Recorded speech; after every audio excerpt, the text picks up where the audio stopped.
Hi, this is Ajay Anand and welcome to Science Classes from excelhub.com.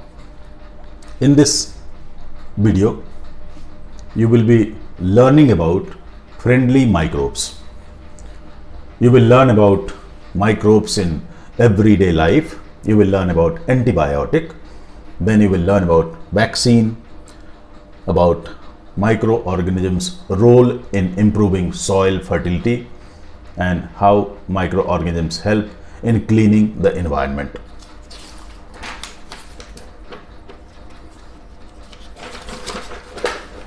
Microbes in everyday life. To understand this, microbes in fact play very important role in our day-to-day life. So let us take example of milk. Milk contains many microorganisms, and one of them is called lactobacillus. Lactobacillus facilitates the conversion of milk to curd. So lactobacillus is present in curd, and lactobacillus in curd helps in various digestive processes when we eat curd. And in fact, lactobacillus bacteria, they are present even in our alimentary canal. Yeast is a microorganism which is quite useful in our kitchens. So when one has to make batter for fritters, dosa or cake, people usually add yeast for fermentation. What happens when yeast carries out respiration, it gives out carbon dioxide, and the carbon dioxide gas causes formation of bubble in the batter. So it helps in highly increasing the volume of the batter, and because of this, when we bake the cake or we fry the fritters, we get fluffy cakes or fluffy bread or fluffy fritters. Another role of yeast is in fermentation, and fermentation is the conversion of sugar solution to alcohol, and this conversion happens because of anaerobic respiration by microorganisms. This property, the process of fermentation, is utilized in making wine and alcohol like whiskey, beer and other types of alcoholic beverages. Antibiotic, a substance which kills or stops the growth of bacteria, is called antibiotic.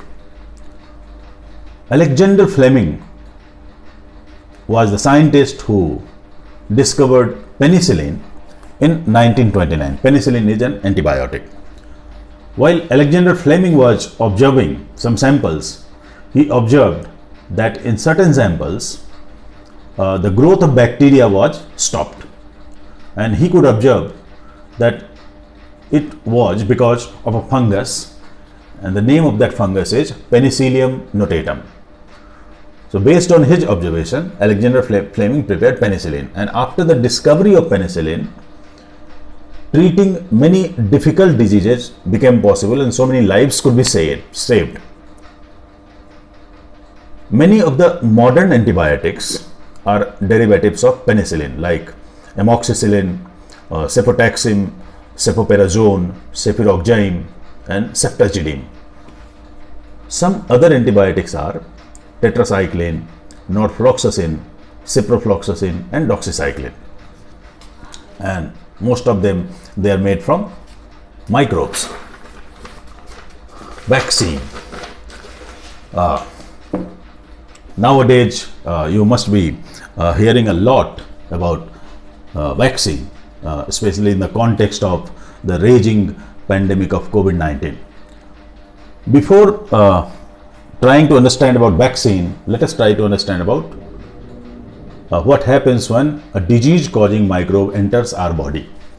So when the microbes, they enter our body prepares weapons against those microbes, and these weapons are called antibody. and these weapons help in fighting the disease. So once the disease is over, the body remembers how to fight that disease. So in case of any future onslaught by that microbe, our body is always ready to fight the disease. This concept is utilized in making vaccine.